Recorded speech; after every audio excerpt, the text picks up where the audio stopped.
in a small town down in Arkansas, where the river flows. There's a man with a passion that everybody knows. He's got a collection that'll make you stare. Vintage pocket knives laid with tender care. Howdy everybody, welcome to HT's EDC, coming at you this thankful Thursday morning from the front porch.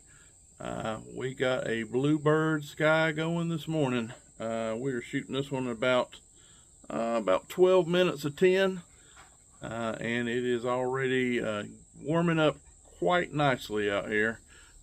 Getting a little sweaty, the big guy is out here, but that's okay. Looking out in the yard, we cut grass yesterday, finally got the yard cut, and for one day, I think this is the one day this week, we don't have anything major on the docket. There's no PT today, except for what she does, her home stuff that she does for her therapy, her homework, but no PT session, no trips to Little Rock. Can finally, like I said, started last night, get the grass cut and catch up on laundry. Hey, you get it, the day-to-day stuff. But wanted to get on here and do another Thankful Thursday, which is brought to us by none other than the Singing Toad, Brother Dave up in the Great White North. Shout out to you, Dave. I know he has just recently decided to, I'm just going to say, stop. I don't like the word quit YouTube as far as content creation. Hopefully, and he left the door open himself.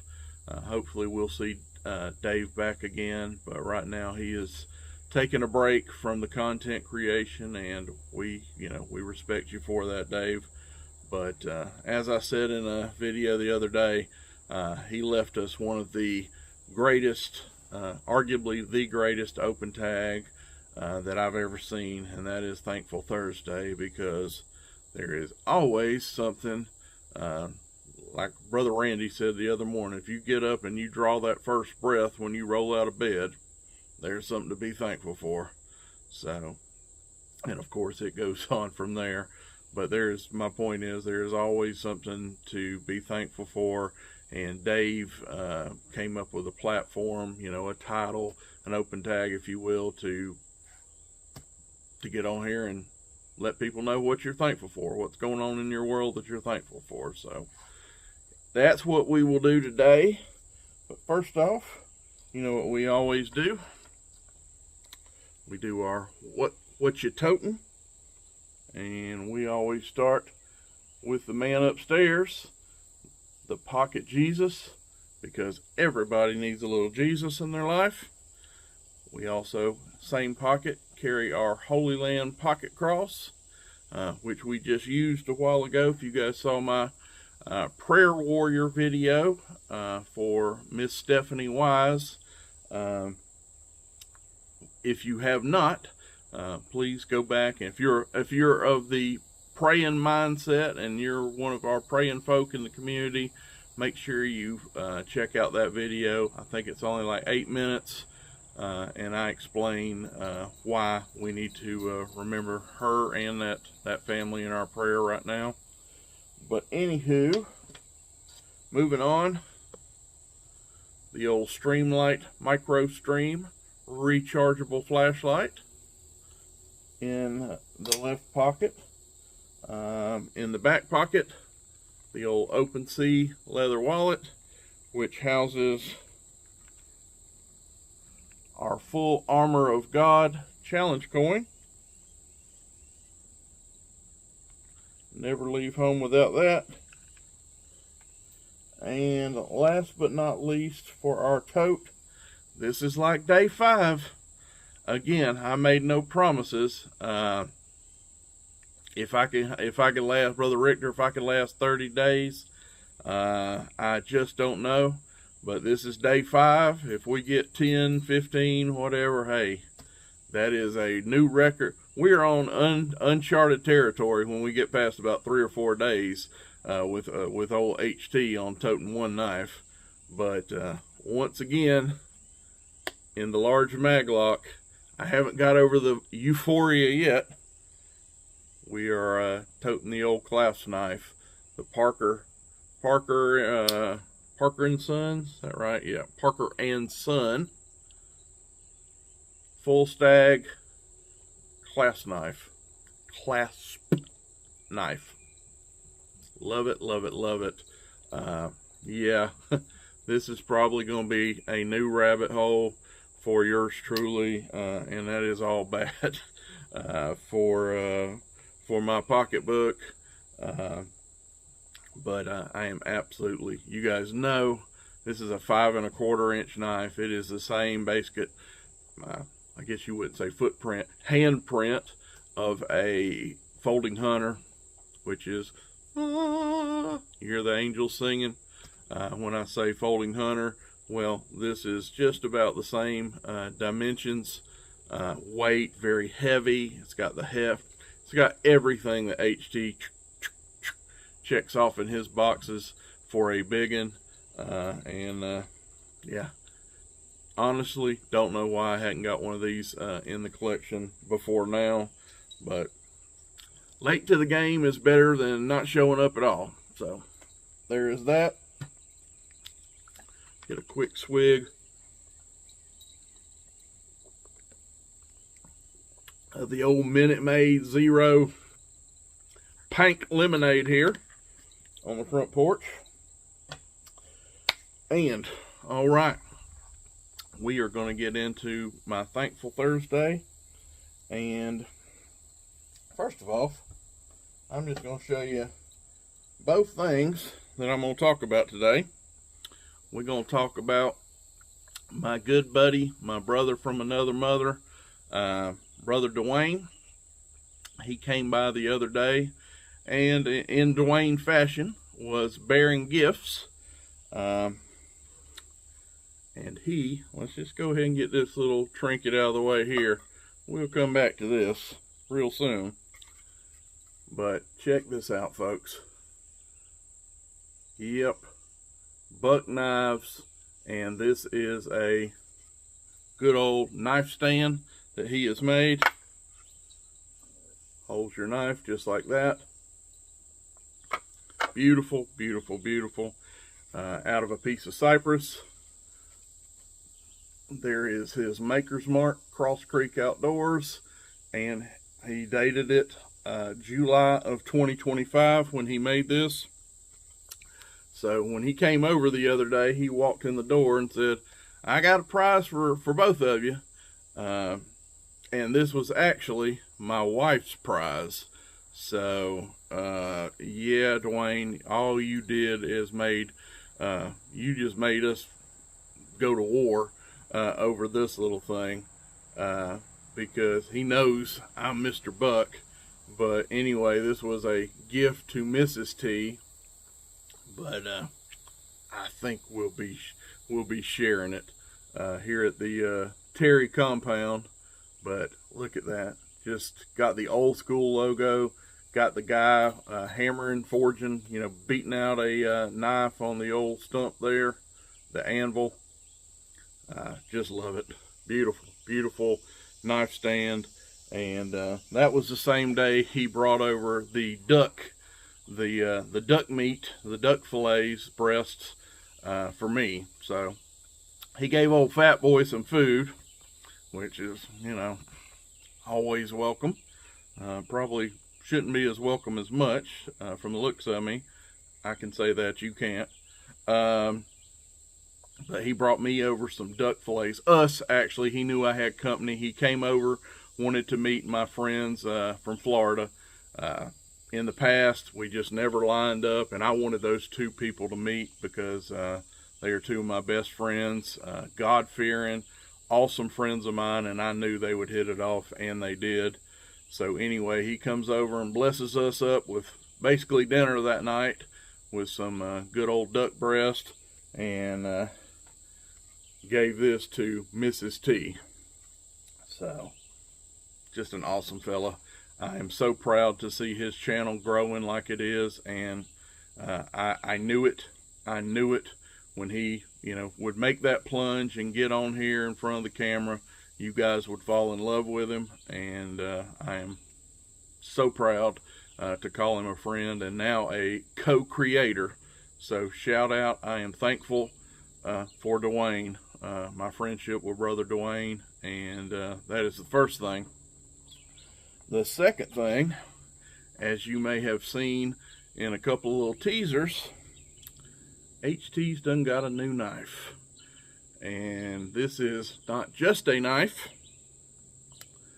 This is a knife that I have been chasing now for the better part of 2 years.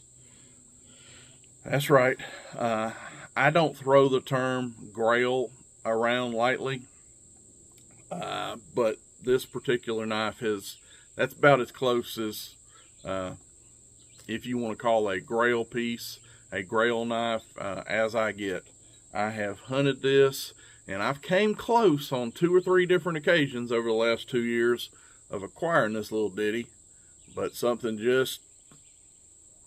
I was just a little late to the game. I forget what it was.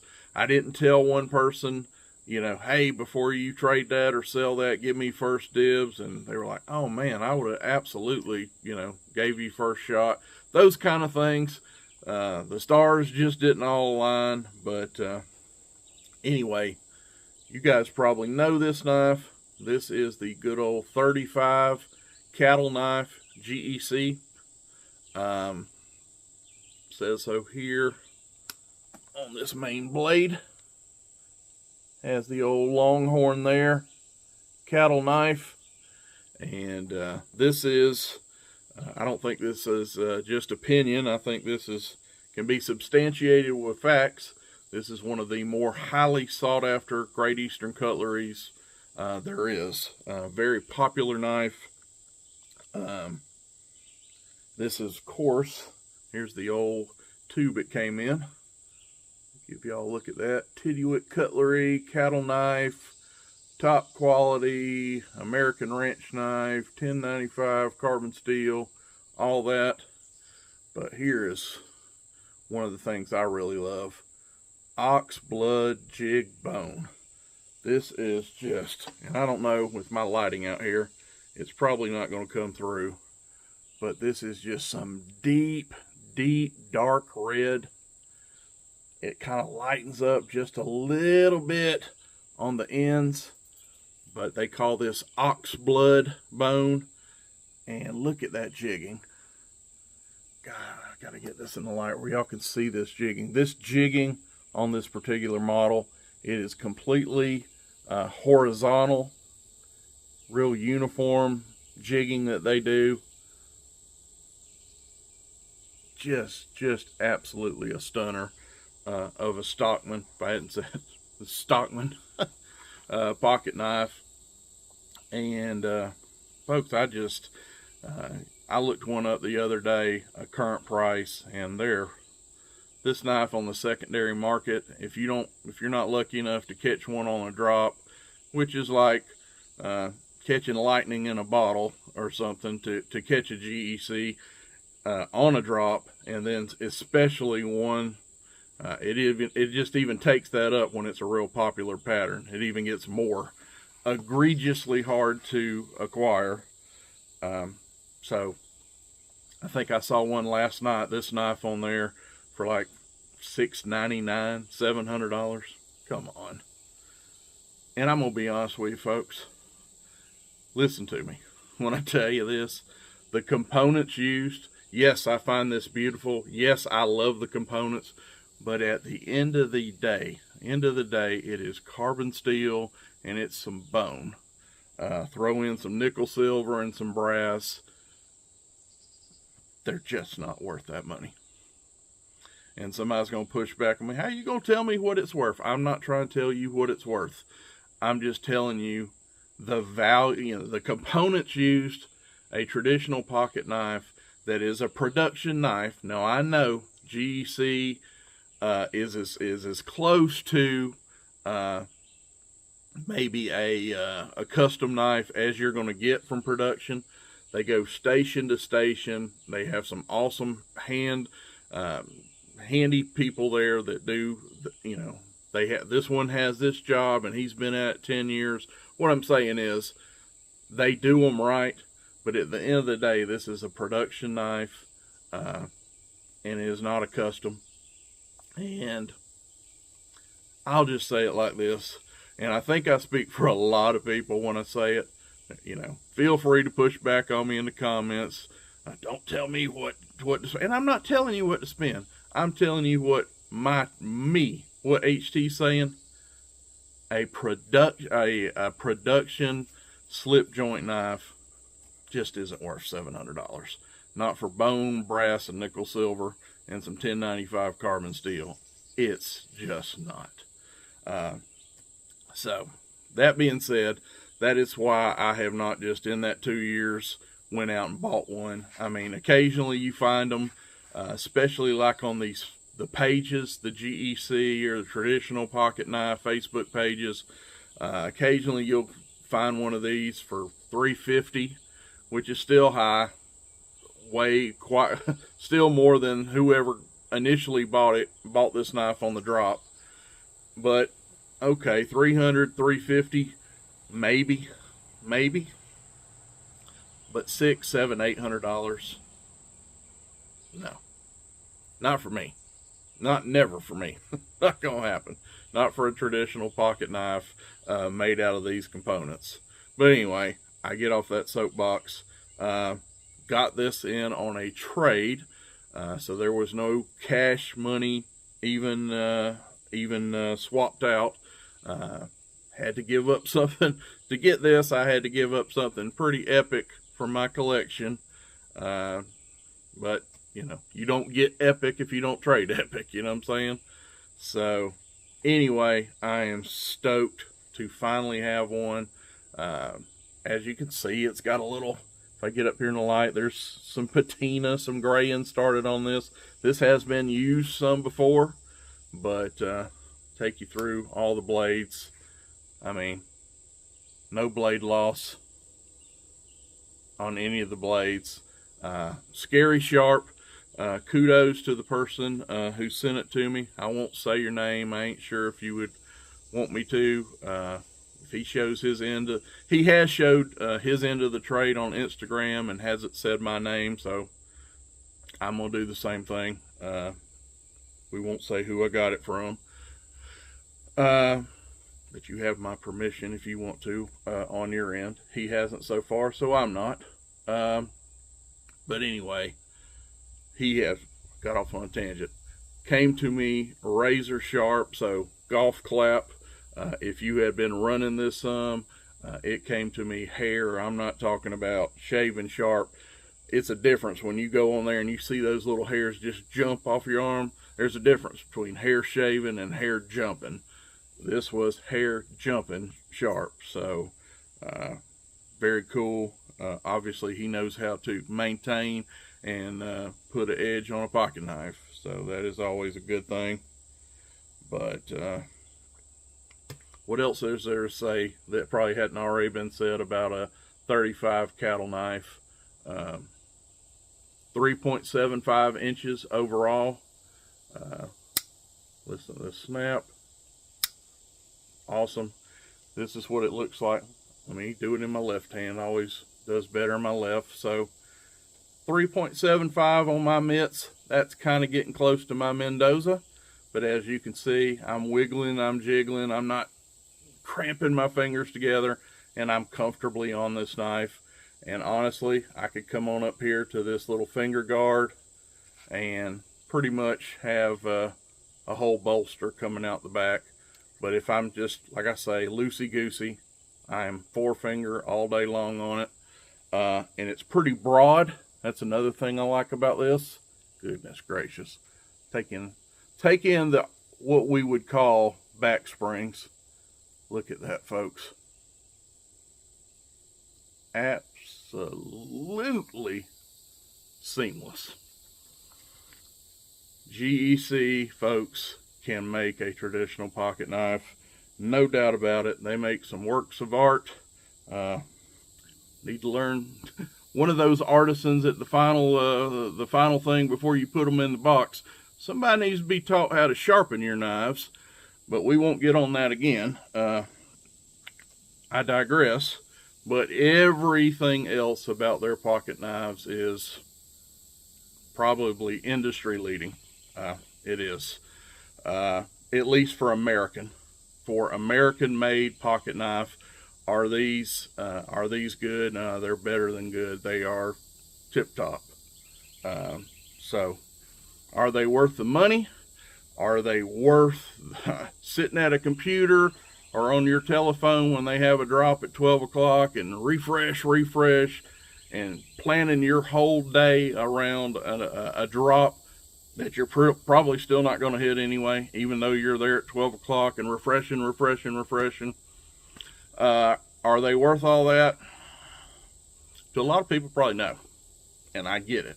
But what I will say is, if you get a hold of one of these and you don't, and you luckily get one on the drop, you got yourself something. They make a tremendous pocket knife, traditional pocket knife. They do. So is it worth everything that goes into trying to get one? Is it worth a lot of people? And a lot of people, if you've got money, if you have the means, they don't even worry about this. This thing drops. This knife here, if it was probably to come out on a drop now, would probably be around $200. I'm gonna say $175 to maybe $250, somewhere in there, depending on the vendor. But this is probably a $225 average knife if you caught it on the drop. A lot of people just said, that's too much for me right there. I get that. But where I was going with that, a lot of people, if you've got means, they're not even going to play that game. They're going to wait 2 days later, and they're going to go on eBay, and they're going to pay $400 or $500 for this knife and put it in their collection. I suppose if I was loaded like that, I'd do that too. I wouldn't be sitting at a computer losing my mind trying to refresh 3,422 times to have a maybe 10% chance of getting the knife doing all that. I probably wouldn't either. But I'm not made of money, so I had to be patient and I had to persevere, and finally a trade came available to me and I have one. So there's one for patience and perseverance. If you got a knife that you really love, wait it out. You know what I'm saying? It eventually will come to you. The right scenario will make itself, available. But what else do I say? I guess I get you up close here. Brother Dan will skin me good if I don't show you tang stamps. So what do we got here? Great Eastern Cutlery, Titusville, PA. On the big clip point, that's the pile side. Flip it around to the show side. You have your etching there of the Longhorn. You have Tituit Cutlery, which I probably butchered. On the secondary blades, we have on the pile side of the sheepsfoot, we have Carbon. And get that one closed. Does the little guy say anything? The little guy, yes it does. The little guy on its pile side has the model number 3523. It's easier for me to read on the tube. 352322. So this knife was, if you know what that means, the 35 starts it off. That's a pattern number. The 23, the 2 is for bone. The 3 is for 3 blades, and the last two, 22, is the year of production. So, yeah, that's where that big long number comes from. Tells you the model number, what it's made of, how many blades, and what year it was made in. So, but I love it, folks. I love the color. I mean, this knife just spoke to me. It did for a long time, and I am tickled to finally wrangle one in my collection. And folks know I do not have a lot of GEC knives. Maybe 3 or 4 now in my whole collection. Now at one time I had probably 15, and you know, was on, if I had everything I had at one time plus these 3 or 4 I have now, I'd be getting up there close to 20. But lo and behold, you know, at the time there was a phase where I was chasing the moderns and the high-end, you know, higher-end moderns, and I was trading off my GECs left and right to get those moderns. Well, as things come around, now I'm trading off moderns to get traditionals, which I think I have found a home, and that will be the case going forward. But I don't have a lot of these. I said all that to say this: no, HT ain't made of money, and I ain't got 20, 30, 50. I've seen some collections out there that are just amazing. You know, people have probably tens of thousands of dollars hooked up in these little babies, and kudos to you. I would love to have more myself, but I am blessed to finally get the one that I really wanted. And thank you to that person that traded with me. Again, we'll leave you anonymous, but you know who you are. I'm sure you'll watch this video. But that's what I got today. Thankful for my main man, Cross Creek Outdoors, my brother from another mother, brother Dewaine, having good Christian people like him in my life, loving folks, good influences, and I'm blessed. I'm blessed. I'm thankful. Today I finally captured a grail, if you will, of mine. A two-year quest. Nevertheless, it was a 2-year process for me to come by that knife, and pretty thankful that I persevered, and good things happened to me. Good things happen to those who wait, and I definitely waited this one out. So that's all I got for you. Do go watch my video once again, my 8-minute video on the Wise family, if you are praying folk. And we're going to get in and do some more domestic duties, get caught up around here.